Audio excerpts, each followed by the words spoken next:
FM. We're on Facebook Live. We are on WhatsApp 077 488 55055. We're on Instagram. We're on YouTube and LinkedIn and Spotify as well. We're everywhere. On X as well. So please do however you want to listen to us. So thank you for joining me on my show today, Mental Health Matters show. And today I have a very special guest and her name is Jameelah Faisal. Welcome, Jameelah. Assalamu alaikum. How are you doing, Rehana? Alhamdulillah. How are you? I'm good, alhamdulillah. Thank you so much for inviting me onto this show today. It's our pleasure. We're so pleased that you're here and we are really looking forward to listening to what you have to share. Let me tell you a little bit about Jameelah first and what we're talking about today. So today's topic of discussion is about visual impairment, sight loss and blindness and the impact that living with sight loss can have on mental health and the stigma and the challenges and barriers that people face. Yeah, general everyday life. Yeah, exactly. Well, and you'll be able to describe that more than me. And the importance of maintaining mental well-being when you have a disability, you know, how difficult it is out there because you're more vulnerable because of the additional barriers you face, the inequality that's out there. Yeah. But I'm going to let Jameelah talk a bit more about that herself. Before I share a little bit more about Jameelah, I want to share some facts. I just did a bit of research and I found that every 6 minutes someone is told they're going blind. Wow, I know that statistic is quite big. It's big, isn't it? And every day 250 people start to lose their sight in the UK. Subhanallah. And today in the UK, we have over 2 million people with sight loss. And it's estimated by 2050 that's going to double. That's a big statistic, right? I know. These are facts from RNIB and also from facts about sight loss. So the estimated prevalence of the main eye diseases in the UK are age-related often, and glaucoma and cataracts. I know lots of our listeners would have heard of that. And diabetic retinopathy. Yeah, diabetes has a lot to do with vision loss as well. Yeah. And considering, you know, ethnic minority communities such as the South Asian community and the Black community, how prevalent diabetes is in those communities, we're at higher risk as well, aren't we? Yeah. But then I was looking at how this impacts on people who are maybe born with sight loss or their sight loss is, affected in their childhood. And I was really surprised to find that 25,000 children in Britain are blind or partially sighted. Yeah. That's the ones we know of. That's the ones that are registered. Are recorded, yeah. Yeah. So, you know, it's quite a big amount. So I think there's the need for more research and awareness and understanding in this area. I think you don't really realise how big the number is until you do research like this. Yeah. It's almost put to the side, and then when you're like, okay, wow, this is like a really big number and it's more prevalent than what you thought it would be. Exactly. So, Jameelah, you're a lived experience speaker with sight loss. Yep, that's me. And I know that as a young person, you have got an abundance of experience compared to maybe somebody who's in their 70s as a result of all life has, put forward towards, your life and the experiences you've had. I know you've faced many challenges and it has impacted on your mental health. And I know you're going to talk a little bit about it. And I really, really appreciate you doing that for us. And you're using your voice to increase awareness of sight loss and visual impairment. Yeah, no, definitely. And you're an advocate, especially for young people. Yeah. And I think that's amazing that you're using, your experiences to help others. Thank you. Yeah, no, thank you, honestly, for inviting me again so we can bring awareness to these topics and make it more of a commonly spoken thing rather than something that's not as widely known about or that people don't really think about on a daily basis. Now, I know you've gone to school locally and then you went on to college and you decided to study performing arts. Wow, what made you do that? Performing arts, well, I've always found that I do better when it comes to practical work as opposed to written work, exams, A-levels. So I thought, right, what can I do? Because I did drama in secondary school, and I thought, okay, well, I really enjoy the subject.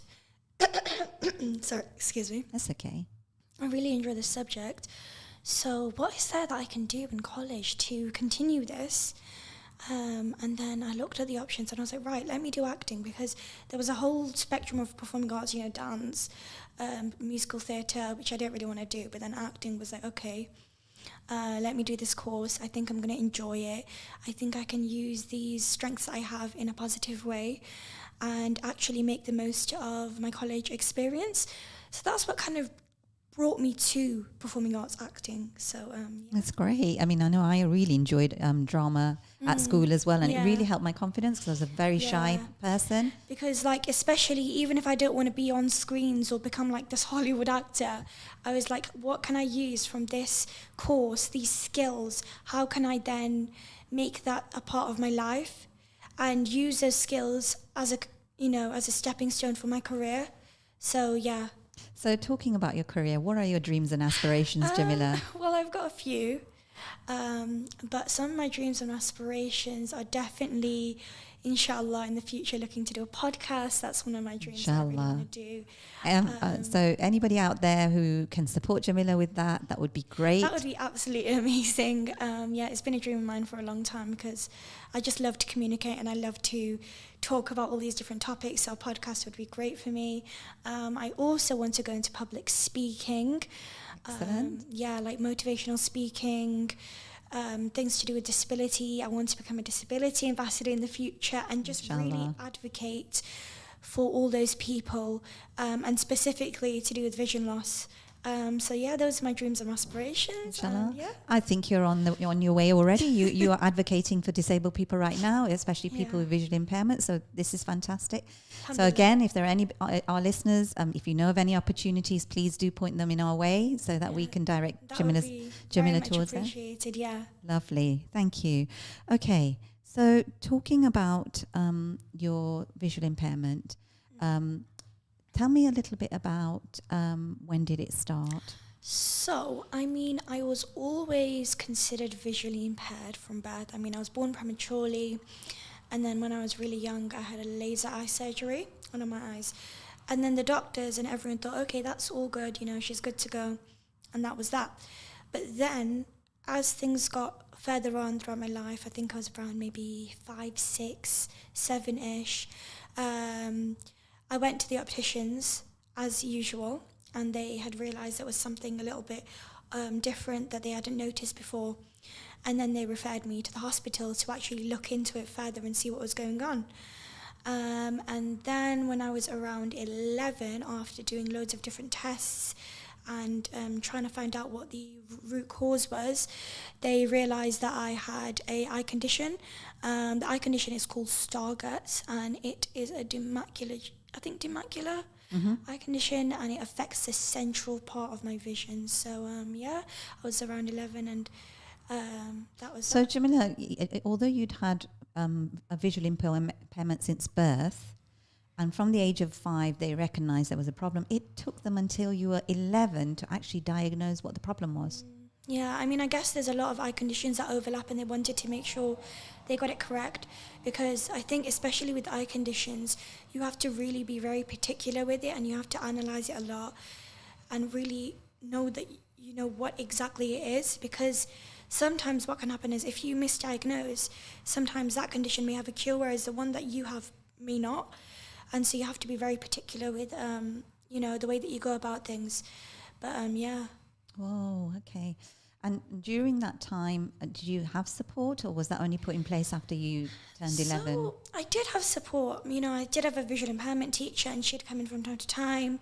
I did have support, but very small. I think once they realised, okay, this is an eye condition and it's really debilitating, and realised how much vision I actually do have, they started to support me more in school and give me more resources. Things like, say, for example, any content that I had in lessons would be adapted and made accessible for me in the right font size, and all these different things were put in place. And I'm really thankful, because with the schools that I went to, and, even being in the UK, they do have more support than you would typically get in other areas. Yeah. So I was really grateful for that, and I was still able to go to mainstream school, although there was a few challenges. But yeah. That's really good to hear. Okay, before we, maybe if you're comfortable sharing some of those challenges, I'm just going to invite our listeners, if they have any questions for you, please text in or WhatsApp on the Ramadan FM number 0774888555055. That's 0774888555055. Or comment on the Facebook Live video, and we will try to present those questions to Jameelah, and hopefully she can answer some of those. Yeah, let's drop a little message in. Don't be shy, guys. Okay, so you talked about challenges. What are the types of challenges that you have faced that you... So, challenge-wise, let's go from childhood onwards. Okay. So I would say definitely when you have any sort of disability, when you're the oddball out, when you've got something different with you, it's gonna be a given that you may not fit in as much as the other children, right? That's a given. So the whole thing around not being the same as others and being different, that in itself makes you stand out. Yeah, no, it does. It does. Whether that's, for example, let's say if someone's got a stammer, or someone's dyslexic, or somebody is using a wheelchair, or somebody's got vision loss, it sticks out like a sore thumb. So that is one thing to keep in mind. You can't sort of, I'll give you an example. So in like a lesson, say for example, I'm in primary school, can't just pick up the same book as everybody else and start reading it, or start using the same pen as everybody else because it's really thin and you can't see what you're writing. Things are different. So I guess that's something that I struggled with. So Jameelah, sorry to interrupt. Yeah. Society, it doesn't cater for the needs of disabled people, and often everything is mainstream. So you're having to adapt yourself because you can't find out how can I integrate? How can I, utilize all these facilities and services and live life when there are so many barriers in the way? Everything is catered towards the typical cookie cutter person. You've never got, okay, let's think about making an item or making this platform or creating a product with these people in mind, with the disabled community Subhanallah. And that's a very powerful message. Our listeners out there who maybe are organizations, you're a shop, you sell products, you're an inventor. Please do think about disabled people. How can you make this more accessible? Perhaps you're planning an event. Have you thought about, is the entrance accessible? Yeah. Is there a disabled toilet? How can disabled people join in? If you're doing an iftar event, have you considered disabled people? I'm just saying, Yeah, no, I think also, as you mentioned, like consideration. So like, let me give you an instance. Websites, especially, a lot of websites aren't accessible at all. Yeah. And you've just got to put in those extra few steps to just make it that much more accessible, which is so important, especially for independence. Yeah. You don't realize how much you always ask others for help, and it's quite like it makes you feel very much like you're incapable of things, when actually you can do the same things. It just needs to be that much more accessible. Exactly. And I think for businesses especially, it's a win-win-win for you. You're going to get more customers. Exactly. You can't lose. You're investing in and expanding your customer base. Yeah. Right, we've got a message, so I'm going to read it out for you, Jameelah. Another amazing show once again. It's great to hear about Jameelah's future aspirations. Please forgive me. Towards advocating and giving a voice for those who have disabilities. It's very much needed. I am a sister to a sibling who has a rare disease, and I can relate to your passion towards advocating. May Allah bless you most abundantly. Ameen. Ameen, and that's from Sophia. What a lovely dua for you. Well done. Jazakallah khairan, Sophia. Thank you very much. That I really do appreciate that message. Thank you. And I hope that your sister is doing good, and MashaAllah. Okay. So I know I kind of interrupted you there. We were talking about challenges, and you talked about the different... So then what about as you've got older? So let's talk about secondary school. Okay. So going on from primary school, let me just quickly add something. Yes, of course. So also, like, if you think about primary school time and like going out in the playground and running about and just doing all these different games, it's slightly different when you've got a vision loss. You're not able to run around as much as the other kids. you fear that you're going to fall over, and especially like even like in PE lessons, you have to take other things into consideration. The teacher has to take things into consideration. So those can become issues as well. And then obviously your self-esteem takes a hit, because when you're young, everything influences you in a different way to when you get older. Everything is almost putting bricks in place to form your confidence in the future. Absolutely. So, So, and we know that there is a direct link to people with low self-esteem developing mental health problems. So having those experiences, absolutely, it does increase that risk. And the level of anxiety as well. Would you say that you've experienced that? I think at the time you don't realise when you're younger, but when you look back, you're like, whoa, I was very anxious. I was such an anxious child. And you think, oh, that makes so much more sense now, because like you've gotten older and you realise, okay, all those times I was flustered, all those times I was overly sensitive, you could say, and then you realise, okay, that was why it was the way that it was. So yeah, and then going on to secondary school, as you said, again, you're the oddball, it's hard to try and connect with others in the same way, creating friendships and bonds. For example, let's give you an example. So if everyone's looking at something on their phone, that's really funny, but you want to see that as well, but you can't because of your vision. That's just a scenario, And then you've got loads of more other examples like that, which again can, affect your way of how you create relationships and create friendships. And in secondary school, that is so vital. Like, it's all about those bonds that you make with people and those memories that you have with them. But if you're struggling to do that, it can really, just negatively impact your self-esteem, again, your confidence, the way you see yourself and whatnot and things like that. So that carried on for a few years in my secondary school experience. And did you manage to make some meaningful friendships? I did eventually, Alhamdulillah, I did. It took me longer maybe, but I found that especially with a vision loss, you always have to almost put yourself out there even more.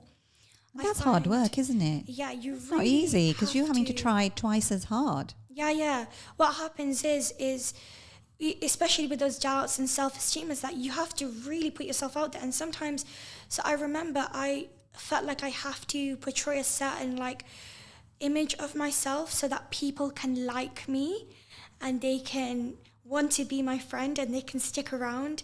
I felt like I had to be this certain sort of image so that they wouldn't kind of go away and distance themselves from me as a friend. So I found that issue as well. But that's very challenging. Alhamdulillah, I managed to make some really good friends that I still know to this day and I keep in contact with. It's just that much more harder sometimes, I think, yeah. So, and there are so many already barriers as it is, being a female, being a young person, having a disability, being Muslim, there's so many challenges, and on top of that, people don't make it easy. So having good friends, a good support network is really, really important. Definitely, yeah. And I don't think, I don't know whether you'd agree, Jameelah, it's not about how many friends you have, it's about the quality. Trust me, in secondary school, maybe it's a little different. As you get older, you realise, okay, if I've got these, 2, 3, even just one really close friend, that's all you need, honestly. You don't need to think, I've not got as many friends as so-and-so, because, if I'm being completely honest, after secondary school as well, you realise that all those people that were popular, they've gone their own way now, and they've not got that image that they portrayed in secondary school. Yeah, and I think as we grow and we learn, and there's a world outside, isn't there? And the more you experience it, the more you grow. Now, I know that you were studying at college, and that's when the pandemic hit. Now, was that difficult? Yeah, definitely, because as somebody with vision loss and significant vision loss at that, it's difficult because everyone else on Zoom and they can get the work sent to them and whatnot. But for me, as someone who is struggling with their vision, they do much better in person. If they've got any questions, they ask the tutor in person. Any sort of work that needs to be done, again, in person. Whereas if you've got that barrier with doing things online, it proves to be difficult. Yeah, definitely. And would you say that they made you feel a bit lonely, isolated? Yeah, no, definitely. Yeah, it makes you feel like, okay, I really want to still do well in this course, but how am I going to do that if things aren't as accessible? Dear listeners, if you're listening to us, please give us a text or WhatsApp on 07748 55055, or send us a message on Facebook Live. If you have any questions for Jameelah, please send those in as well, and we'd be happy to try and address those. More than happy to do that. Just drop them in. Yeah. So, in terms of the support that you received, obviously you'll have received support from your GP and your consultant, etc. Yeah. But were there any other organisations that gave you any support? So, when I was when I was kind of young still, and they were kind of looking into my eye condition, Vista actually reached out to me. Vista is an organisation, a charity organisation who helps people with vision loss, sight loss, and really helps them, kind of enjoy their kind of, especially like the younger years as well. They've got a lot of different activities available and a lot of different opportunities and different kind of sessions that they hold for you, especially when you're younger in childhood, that you can get involved in, and it's really, really great. I remember I used to get involved in quite a few of them, and it was really good for my self-esteem, for finding people that were the same as me and connecting with those people on a different level and feeling like I wasn't the odd one out. It was really quite good for me, and it was really an enjoyable experience for me personally. Yeah. And I think those of you that might not have heard of Vista is actually a local organisation. You may find the information if you just Google Vista. They've got lots of information about different conditions as well, resources. There's also the RNIB. RNIB is great, yeah. So please access those. And obviously the NHS as well. There's lots of information there as well. Yeah. The RNIB is really good, actually. I was going to quickly point off of that organisation. Yeah. So as someone who, again, vision loss, eye condition, disability as a whole, you like the mundane things that you don't really think about twice as a normal person. For example, reading a book. I really enjoy reading different novels and kind of like getting engrossed in books. But again, with vision loss comes barriers. But that's not to say that you can't still do things. And RNIB are great because they have a talking book service. Okay. And they've got loads of audiobooks in that library. So if you're suffering with vision loss, visual impairment, blind, etc., contact them. They've got a helpline as well that you can call and get in touch with them, and they can try and help you out. Excellent. To get you and that's reading those audiobooks, and it's really, So Jameelah, we've got a message, and then I'm going to talk a little bit about Braille, and then the equipment you use as well. Okay, cool. Okay. Very valid points, Jameelah. I relate to some of this due to being in a wheelchair and having corneal clouding. I met you briefly at a Jameelah's Legacy Art Taster session and admired how well you carried yourself despite your vision loss. Inshallah, hope to get to know you more at another JL event soon. Inshallah. Aisha, there you go. What a lovely message. Thank you so much. That means so much. And yeah, I do remember you, and it'll be so nice to see you again soon, inshallah. Alhamdulillah. Okay, so you mentioned audiobooks and the RNAB library, and that's one way of perhaps people accessing books, and obviously large font and things like that. Do you need what kind of size large font would you need, Jameelah, if you needed to read something? If it's physical paper copy, it would be 42, so that's quite very large. Very large, yeah. And if it was on your phone or on a device? So luckily, with technology nowadays, zoom in, and that should be all good to go. But it all depends, because sometimes in different formats it's a bit blurry. So just get it on that PDF and, Yeah. And if it's got too much information, like a poster and it's got too many bits, because I'm learning from you at the moment, trying to make things accessible for you as well. Too much information. I mean, information is good, but keep it to the brief points is good as well. And trying to use colours that are contrasting, because some people who have got maybe a little bit more vision than me or different types of vision, if you've got contrasting colours or things that kind of stick out a little bit more, it's that little bit more easier to read. Excellent. Some great advice there. And one thing that you and I do is I send you audio recordings. Yes, yes. Which makes it easier. On the audio recordings. I don't know about anybody else who's listening, but I tend to just voice note everything. Yeah. Yeah. It's good. And I suppose it saves the typing. And if you're like me, dyslexic with the spelling as well. And autocorrect, sometimes you've got the dictation and you're kind of doing that thing and it does a completely different word to what you've actually said and you're like, oh no. Yeah, exactly. And then you're apologizing. Yeah. Okay, so Jameelah, we talked a little bit about how you got diagnosed and the challenges you've been facing. Yeah. But what kind of equipment do you need to get by every day? So on a daily basis, I use a white cane. Now, I think most people that are hearing this right now, hearing us, should recognise the cane that you use when you're, a really big kind of like noticeable thing that, people who are blind use. So I use a cane when I'm going out and about. And then I also use some kitchen equipment as well.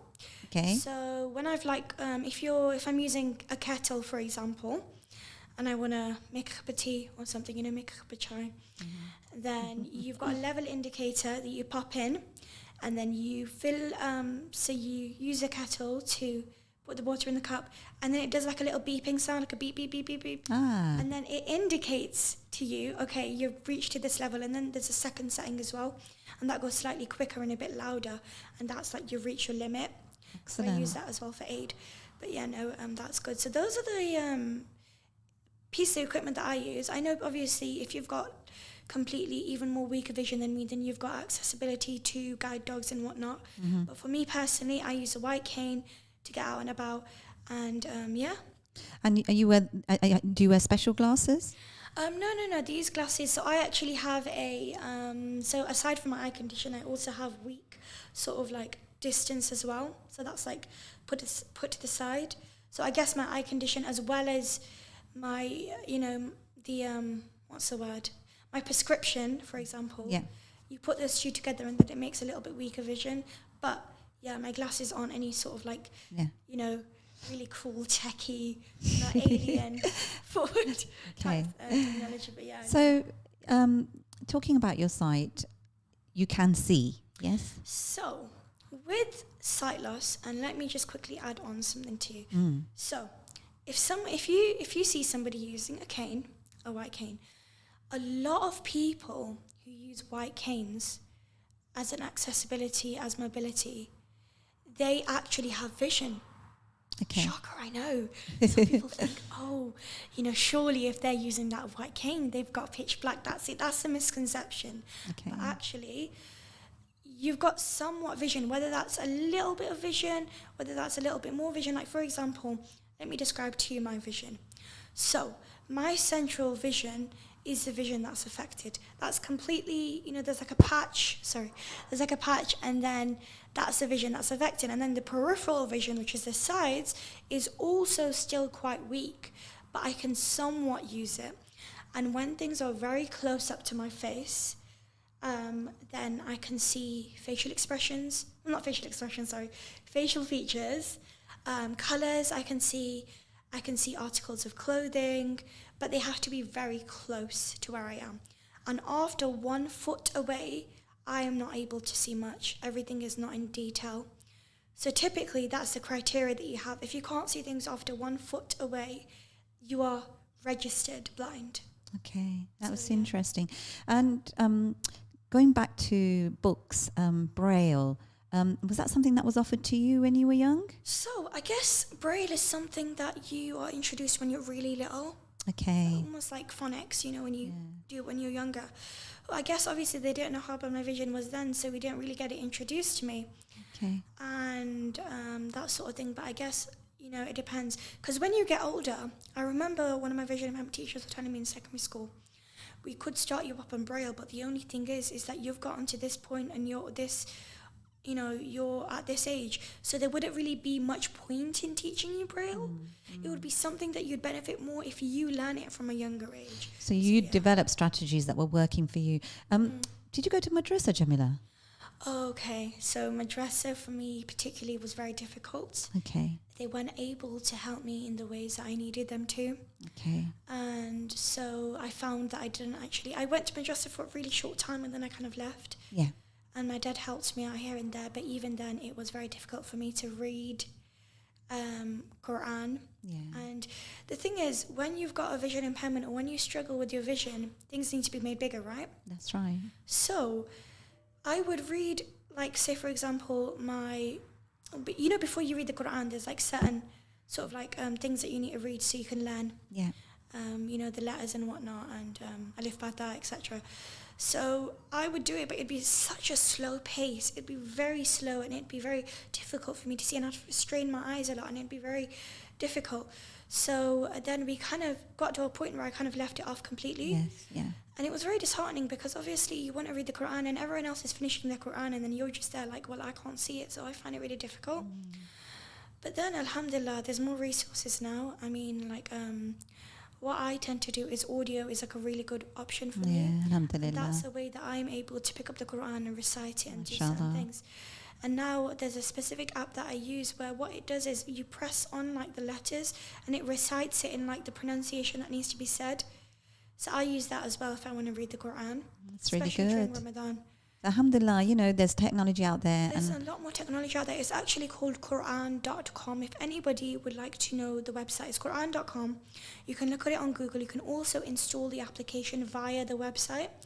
Then that way it says syllable for syllable and you could recite it after it. And MashaAllah. And that's wonderful that you weren't put off even though you'd had those challenges and experiences. I guess as technology is getting better and better, it's also a good thing as well. There's more accessibility for those, especially vision impairment, blind, any other accessibility for that matter. Sorry, not accessibility, disability for that matter. Yeah. So things are looking more positive. It's The good. advancement of technology. Now, I want to go back to your mental health and, Yep. how that's impacted over the years. We know that there's evidence out there for people who have additional challenges, such as having a disability, that increases the risk. So tell me a little bit about your experiences. So, I think as I touched briefly with the topics in regards to when you're growing up, childhood, feeling like you're the odd one out, not being able to engage with things as the other children are able to, again, secondary school, not being able to fit in really with the crowd, PE lessons, going out with friends, texting, like all these different contributors, right, of friendships. And then feeling like, okay, I'm not able to interact with my friends the way that I want to. I'm not able to do that. That takes a big blow at your self-esteem. Yeah, absolutely. Because friendships are really quite vital when it comes to mental health, if you think about it. Yeah, absolutely. They're like your support. You keep you well, and when you're young, you're trying to find yourself, who you are, your identity, you're fitting it's all in. about friendships when you're young. Yeah. So and so are going out with their friends, but I'm not able to because I struggle when I'm outside. I'm a lot more vulnerable when I'm outside, and maybe they're not able to understand that as well. Things like that. So with mental health in general, it's things to do with self-esteem. A lot of it. So when you're not able to feel independent, and when you feel like you're very vulnerable when you're outside of the house. So that impacts your mental health in the state of not feeling like you can do things by yourself.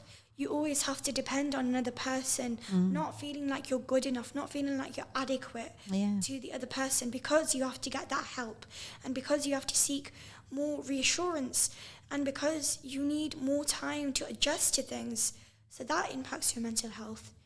It causes that confidence to plummet. You're like, why is it just because of my disability that I feel a certain way because I'm not able to do A, B, and C?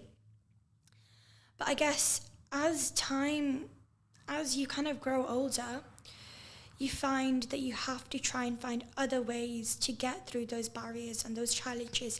And you have to work that much more harder to get to the point that you want to get to than another regular person would have to do.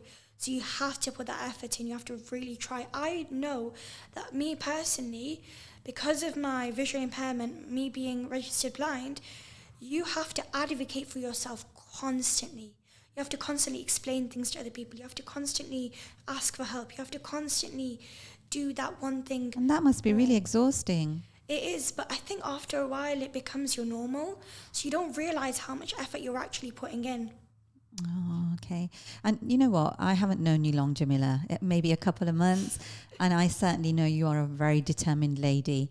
And, you're somebody who really bounces back. You have lots of resilience. So, of course, we can all have those difficult days. And for you, that's even, a greater challenge. But the fact that you bounce back is amazing. And may Allah keep you resilient always, Ami. But I want to share a little something, if you'd let me, about how difficult it is for you out there.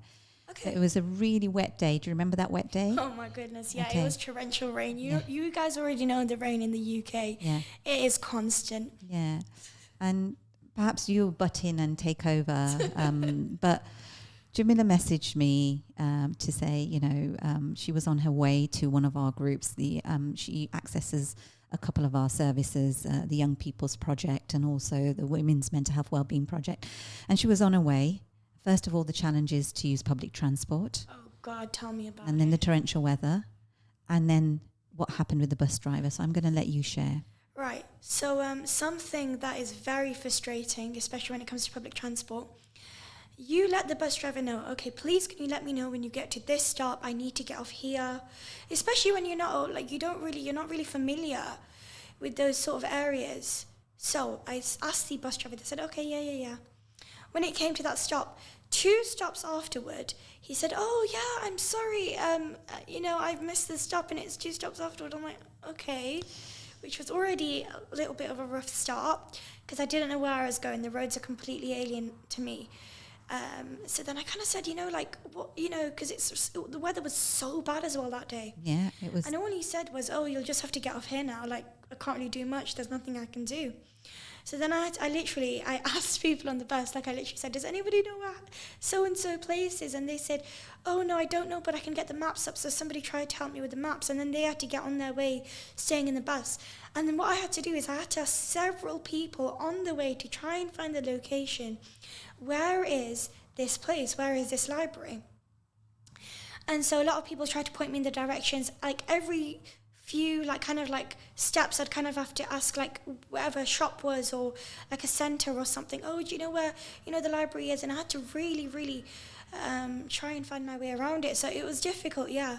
But I managed to get there, alhamdulillah. But the anxiety that must have created for you, not knowing where you're going, the fact that you had to depend on other people, you never know what kind of response you get from people as well. Yeah, no, some people, they literally hear you and they'll act like they've not heard you.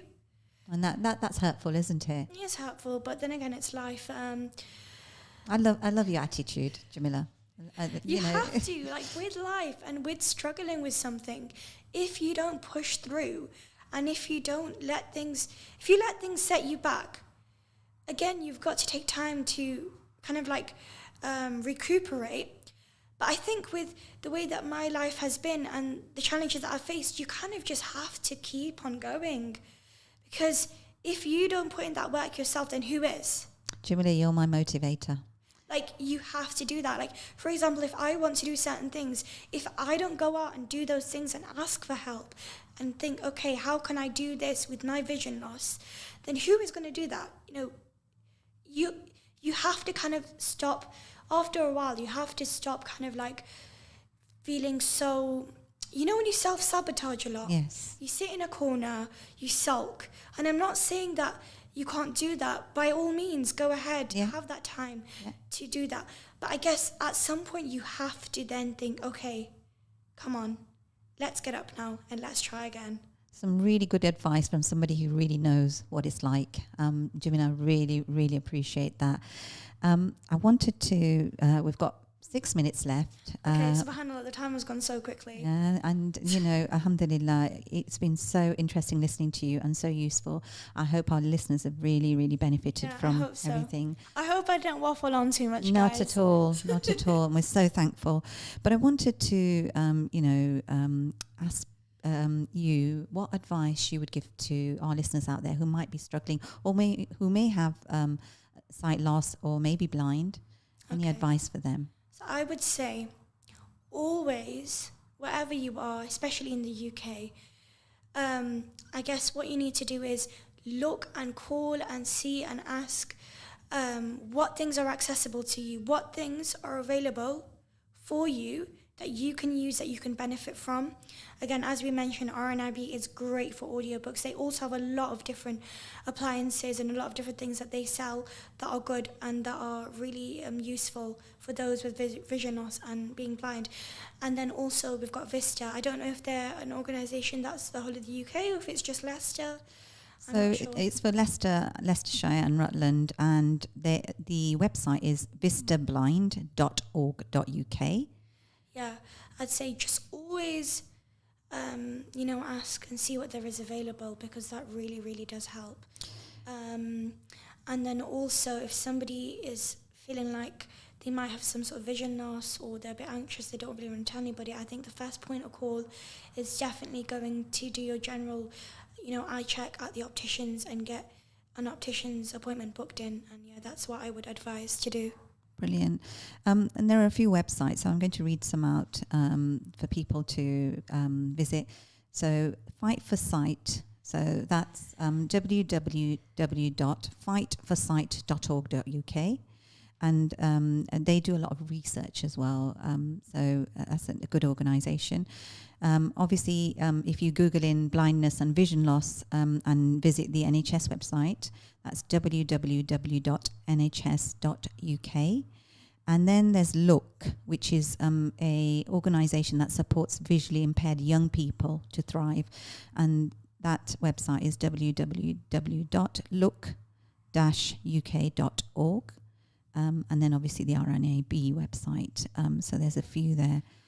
Also, I was just going to quickly add, if we've still got a little bit of time. We've got 3 minutes, just over 3 minutes. As we mentioned, the topic of mental health, anxiety, depression, all that kind of thing. If you are struggling, if you are, for whatever circumstance you're in, if you are struggling, please, please don't hesitate to reach out for help. Because the worst thing is bottling it up and thinking, no, it's okay, it's not, maybe somebody else needs help more than me, or this isn't as a big issue. But your mental health really does matter. So please reach out. Please, go to your GP, confide in somebody that you trust. Call 111. Anything that you can do, please reach out. It is very important. Excellent. Some really good advice, and I will add on to that. So if you are struggling to, with whatever's going on for you, speak to somebody that you trust. And that could be a family member, it could be a teacher, it could be a friend, it could be anybody. Also, there are websites that you can access. Shout tech service that you can access. Locally, there is a young people service run by the NHS, Leicestershire and Rutland, that you can access. Self-referral, so you can refer yourself. There's Kooth. They have an app as well that you can access. There's Mind and Young Minds as well, and Muslim Youth Helpline. There are lots of services out there. And also, obviously, there's Jameelah's Legacy. We have our drop-in cafes. You don't need an appointment. Come along. We're on a Tuesday morning at Marilyn Vaz Health Centre, 9:30 to 12:30. Anybody who's struggling to cope, we'll have a team of recovery workers, and it's all confidential. And if we can't help you, we'll make sure we get you in touch with somebody who does. And also, we have another session on a Thursday afternoon, 3 o'clock till 6 p.m. at Highfields Library. There's a message. Salams. Jameelah is such an inspiration. I love how Jameelah keeps pushing and motivating herself. It gives us a push to keep going to. From a Jameelah's Legacy user. There you go. How lovely is that? No, honestly, thank you so much. You guys have really, just brought a smile to my face. Honestly, There's another message as well. Salam, Sister Rehana and Jameelah. Very insightful topic this morning. Jameelah, as you share your lived experience with so much honesty, you're capturing so many disabilities in what you're sharing, not just yours, which shows you are very empathetic of your surroundings. Your confidence and resilience is very powering. Keep believing in yourself. Oh, some advice there. Do you know who that was from? Asma. Asma, thank you so much, Asma. Jazakallah khairan. There you go. And so finally, some key take-home points. The importance of maintaining your mental health well-being, just as both myself and Jameelah have been saying, that's really important. As somebody with a disability, we know how challenging it is. Get the help that you need. Use reliable sources of information. And we'll see you next week. We're talking to another Jameelah next week about her. She also has sight loss, but she has a cancer story. So we're going to be listening and learning from her. Inshallah. So take care.